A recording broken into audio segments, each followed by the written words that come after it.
Hello. तो अगर हम अभी गोल्ड देखें तो गोल्ड में एक डब्ल्यू पैटर्न का ब्रेकआउट हुआ है और उसके बाद एक अच्छी सेलिंग दिखाया मार्केट ऊपर जाने के बाद। और ये जो लेवल है इसकी लिक्विडिटी भी ले चुका है मार्केट और अभी सपोर्ट जोन पे कंसोलिडेट कर रहा है। मतलब अगर हम इस लेवल पे जोन मार्क करें तो हमें ऐसा ऐसा एक मार्केट का एक बिहेवियर दिख रहा है कि मार्केट यहाँ से नीचे जाने जाने जैसा बता रहा है हमें।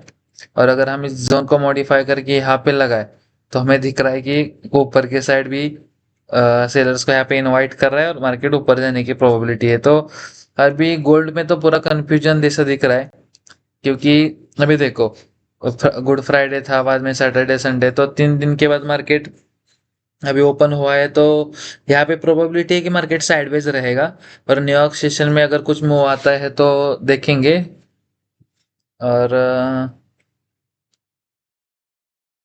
दूसरे पेयर्स में देखते हैं किसी का अगर कहीं पे और अगर क्लियर पिक्चर हमें मिलता है तो हम सोच सकते हैं। अगर आप यहाँ पे देखोगे जीबीपी में तो मार्केट में क्या हुआ है कि मार्केट में अप ट्रेंड था पहले। यहाँ पे अभी देखो, यहाँ पे अप ट्रेंड दिख रहा है यहाँ से। इसके बाद मार्केट क्या कर रहा है, यहाँ पे होल्ड कर रहा है नीचे आके। अगर आप यहाँ पे नीचे से अगर फिबोनाची भी मार्क करोगे ना, आप देखोगे कि आपको यहाँ पे मार्केट डिस्काउंट जोन लेवल के आसपास आपको दिखेगा। तो डिस्काउंट जोन में तो है, यहाँ से मतलब ऊपर जानी, अगर मार्केट को जाना है तो मार्केट को यही से ऊपर जाना पड़ेगा, नहीं तो फिर ऊपर जाने की प्रोबेबिलिटी कम हो जाती है। तो वैसे हमने पहले भी देखा कि आप एक मिनट में छोटे टाइम फ्रेम पे बताता हूँ। यहाँ पे एक बाइंग, फास्ट बाइंग हमें दिख रही है और सेलिंग बहुत स्लो दिख रही है। तो उसके बाद मार्केट में क्या होता है कि जैसे मार्केट फास्ट बाइंग दिखाता है तो वैसे वो ऊपर नहीं जाता। जैसे कि नॉर्मली अगर मैं आपको ड्रॉ करके बताऊं तो, नहीं तो नॉर्मली लोग क्या सोचते हैं कि हाँ मार्केट अभी दिख रहा है कि स्ट्रांग बाइंग जैसा बता रहा है हमें, स्ट्रांग बाइंग बता रहा है। तो लोग सोचते हैं कि हाँ यहाँ से मार्केट ऐसे ऊपर जाएगा। मार्केट ऐसा नहीं करता। मार्केट क्या करता है, सबको दिखाता है कि मार्केट ऊपर जाने जैसा मोमेंटम, और उसके बाद मार्केट क्या करता है, कोई पैटर्न बनाता है वगैरह, तो उसके बाद नीचे आ जाता है। तो जैसे यहाँ पे देखो, यहाँ पे एक पैटर्न बन रहा है ना। तो इसके बाद मार्केट ने क्या किया, इस जोन का ब्रेकआउट दिया। ब्रेकआउट के बाद यहाँ पे रिटेस्ट करते हुए सेलर्स को और बुलाया, उसके बाद ऊपर चला गया। अभी यहाँ पे क्या होना चाहिए था मार्केट में कि यहाँ से मार्केट सीधा ऊपर चला जाए और यहाँ पे और सेलर्स को मार्केट बुलाए और उसके बाद ऊपर चला जाए। यहाँ नीचे का आने की जरूरत नहीं थी। अगर ज्यादा से ज्यादा यहाँ से नीचे आता तो यहाँ तक, मतलब ये जो 50% के लेवल के नीचे यहाँ तक, मतलब 1.33 500 ये जो राउंड नंबर है उसके आसपास मार्केट आके फिर यहाँ से इसे ऊपर चला जा सकता था। लेकिन मार्केट में क्या हुआ है, फिर भी आप देखोगे कि यहाँ इसके आसपास मार्केट अभी यहाँ पे एक पैटर्न बना रहा है। मतलब यहाँ पे जैसा दिखा है कि फेक ब्रेकआउट जैसा। अभी देखो आप, यहाँ पे भी आपको ट्रेंड लाइन दिखेगी। उसके बाद उसकी लिक्विडिटी लेके मार्केट में अभी क्या होना चाहिए था, नीचे जाना चाहिए था। मार्केट तो गया नहीं, मार्केट यहीं पे रुक रहा है। तो अगर आप देखोगे जूम करके और पिक्चर और क्लियर हो जाएगा हमें।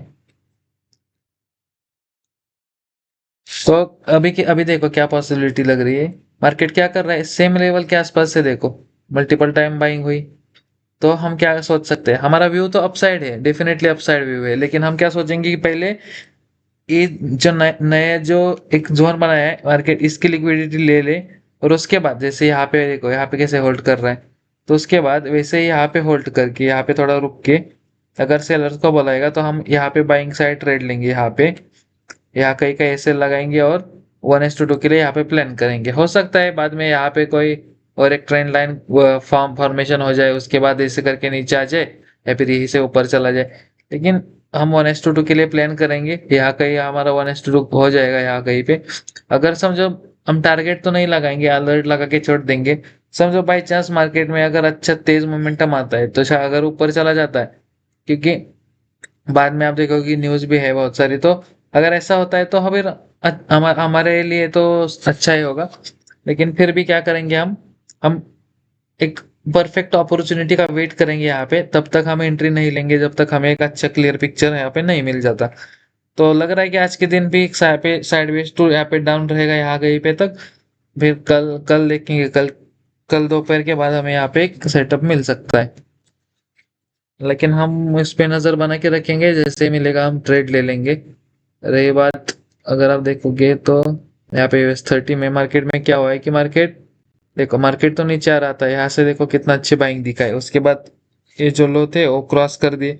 उसके बाद यहाँ पे रिटेस्ट किया मार्केट ने, और जो एक बुलिश कैंडल थी, जैसे हमने पहले बात किया ना कि मार्केट इससे ऊपर नहीं जाता, मार्केट इसका लो क्रॉस किया, इसकी लिक्विडिटी ले लिया और फिर अभी स्ट्रॉन्ग बाइंग दिखा के यहाँ पे होल्ड कर रहा है।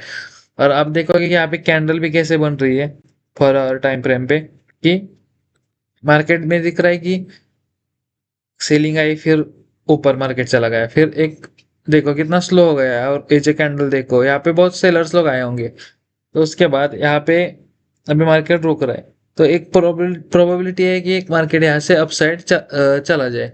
लेकिन हम एंट्री कैसे लेंगे, हम 1 घंटे पे, जैसे हम तो 4 आवर पे ट्रेड करते नहीं है, लेकिन चार्ट अवेलेबल था तो इसलिए हमने बड़े टाइम फ्रेम पे देखा। तो आप देखोगे यहाँ पे हमें क्या दिख रहा है, यहाँ पे तो अब सबको दिख रहा होगा, यहाँ पे मार्केट बुलिश है, बुलिश है ना। सब लोग क्या सोच रहे होंगे कि हाँ मार्केट यहाँ से ऊपर जाएगा।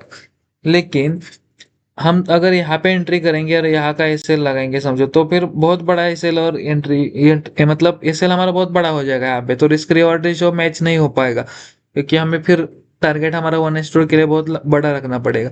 तो हम क्या कर सकते हैं, अभी देख सकते हैं यहाँ पे देखो, इसकी लिक्विडिटी मार्केट ने लिया, ऊपर से रेजिस्टेंस पे सेलर्स को इनवाइट कर रहा है, जैसे यहाँ पे भी किया, यहाँ पे किया, यहाँ पे। लेकिन अभी हम एंट्री के लिए सोच रहे हैं, अभी देखो हम छोटे छोटे, जो छोटा मोमेंटम है जो अभी मार्केट लास्ट डे से दिख रहा है, हमें उस पे हम फोकस करेंगे कि फ्रेश मार्केट में क्या दिख रहा है। तो एक मुझे तो क्या लग रहा है कि ये ट्रेंड लाइन फॉर्मेशन हो रही है ना, तो हम क्या करेंगे, वेट करेंगे इस ट्रेंड लाइन का ब्रेकआउट होने तक, क्योंकि अगर उससे पहले एंट्री लेंगे और समझो बाई चांस मार्केट फिर यहाँ से ऐसे नीचे आया, इस यहाँ यहाँ पे कहीं पे आया और यहाँ पे कंसोलिडेट करने लगा और फिर यहाँ से नीचे आया, तो हमारा ऐसा हिट हो सकता है। और क्या रहता है कि थोड़ा हाई कंफर्मेशन भी ट्रेड मिल सकता है ना हमें, अगर इसका लो हम यहाँ पे मार्क करेंगे, ऐसा मार्केट अगर आता है और ऐसे करके ऐसे ऊपर चला जाता है, तो हम अप साइड के लिए प्लान करेंगे। तो तो क्या रहेगा, हमें यहाँ पे नीचे एसएल लगाने की जरूरत नहीं है, फिर हम इस स्विंग के नीचे एसएल लगा के 1:2 के लिए प्लान करेंगे। तो अगर फिर हमारा क्या रहेगा कि टारगेट हमें बहुत ऊपर लगाने की जरूरत नहीं पड़ेगी, हम इस ब्रेकआउट के ऊपर टारगेट लगाएंगे तो भी हमारा 1:2 हिट हो जाएगा। उसके बाद मार्केट नीचे चला जाए ब्रेकआउट फेल करके या फिर ऊपर, हमें उससे कोई मतलब रहेगा नहीं। तो देखते हैं, अभी मैं इसको मैं मार्क कर लेता हूँ, अगर इसकी लिक्विडिटी मार्केट जैसे लेता है तो फिर मैं यहाँ पे इसको ध्यान दे सकता हूँ बाद में।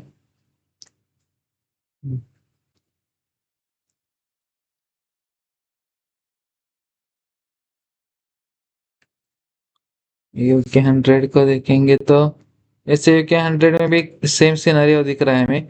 लेकिन अगर आप इसमें देखोगे कि तो आपको एक मतलब एक क्लियर पिक्चर दिखेगा कि देखो, जैसे यहाँ पे देखो, यहाँ पे मार्केट कितना कंसोलिडेट किया है देखो, तो एक रेजिस्टेंस बनाया मार्केट, इसके बाद कंसोलिडेट किया, लेकिन यहाँ पे क्या हुआ, एक स्ट्रेट लाइन मूव आ गया, सिर्फ 1-2 रेड कैंडल आ गई, फिर ऊपर चला गया, अभी यहाँ पे रुक रहा है।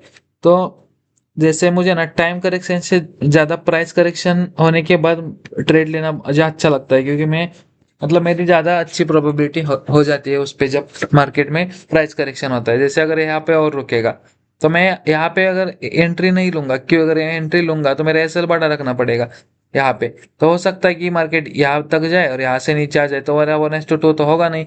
तो मैं तो इसलिए मैं क्या कर रहा हूँ, सोच रहा हूँ कि इसका लो क्रॉस होने का वेट करूंगा, और जैसे मार्केट इसका लो क्रॉस करके ऐसे ऊपर जाएगा तो हम ऊपर की साइड प्लान करेंगे। तो कहते हैं कि यहाँ तक एसएल लगाने से अच्छा, जैसे हमने UK 30 में देखा कि यहाँ पे हम एसएल लगा सकते हैं, अगर यहाँ पे भी एंट्री का प्लान करते तो भी हमारा 1:2 यहाँ तक हो जाएगा। लेकिन अगर हमको ट्रेड लेना है तो हम UK 30 में ही लेंगे, UK 100 में लेने के बजाय। लेकिन हम पहले जो कल की वीडियो थी उसमें हमने देखा था कि यहाँ पे हम बाइंग का सोचेंगे वगैरह, लेकिन यहाँ पे कंसोलिडेट मार्केट किया नहीं, थोड़ा रुका और ऊपर चला गया। वैसे 4 घंटे का टाइम फ्रेम है, लेकिन अगर आप छोटे टाइम फ्रेम पे देखोगे तो सिर्फ एक बार पुल बैक दिया, ऊपर चला गया। हाँ, हमारा व्यू तो सही हुआ है इसमें भी, जैसे UK 30 में भी देखो, यहाँ पे भी हमारा मतलब व्यू सही हुआ है, हम यहाँ पे प्लान कर रहे थे, लेकिन सेटअप बना नहीं है, तो हम कुछ कर नहीं सकते, अभी वेट करेंगे।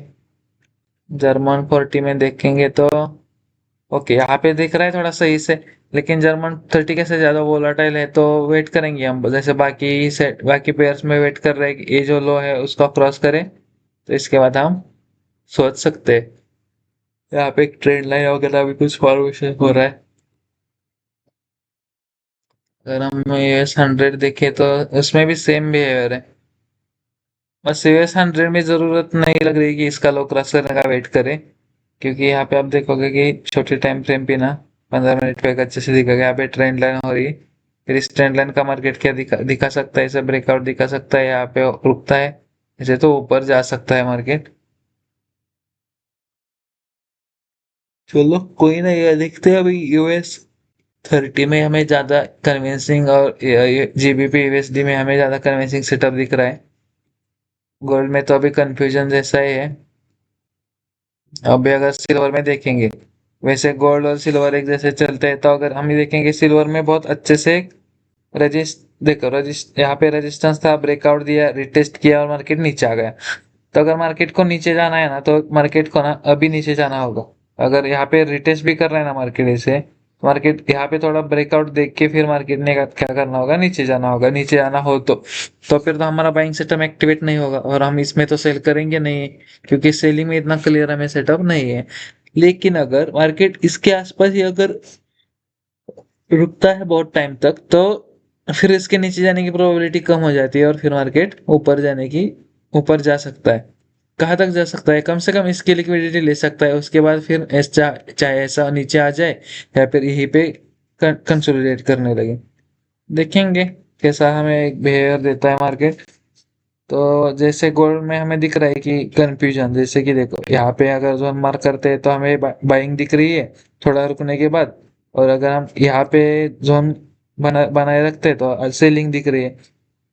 तो गोल्ड में तो हम कुछ ट्रेड लेंगे नहीं, दो रुकेंगे कल तक के मार्केट के कुछ एक अपना बिहेवियर हमें बताए कि मार्केट क्या करना चाहता है वगैरह, उसके बाद हम ले सकते हैं। और रही बात GBP की, तो अगर GBP में ये जो लो है, अगर मार्केट ये क्रॉस करता है और यहाँ पे रुकता है, तो उसके बाद हम बाइंग साइड प्लान करेंगे। अगर समझो यही से मार्केट ऊपर चला गया और यहाँ पे रुका, तो मार्केट सेलिंग के लिए आ सकता है। लेकिन अगर यहाँ से ऐसे यही से अगर ऊपर भी चला जाए ना, तो अभी हम बाइंग का साइड प्लान नहीं करेंगे। हम सिर्फ इसी जोन के आसपास बाइंग कर सकते हैं, क्योंकि हमें कैसा है कि हमें रिस्क रिवॉर्ड भी देखना होता है, और एक प्रोबेबिलिटी भी अच्छी रहनी चाहिए, तभी हम प्लान कर सकते हैं। तो यही है अभी, बस इतना कुछ शेयर करने के लिए था नहीं। देखेंगे अभी मार्केट क्या बिहेव करता है, उसके हिसाब से मैं अगली वीडियो में बता दूंगा कि क्या मैंने ट्रेड लिया वगैरह। तो बस कट करते हैं वीडियो यहाँ तक ही। आज कुछ इतना है नहीं, मार्केट तो साइडवेज ही दिख रहा है। Thank you.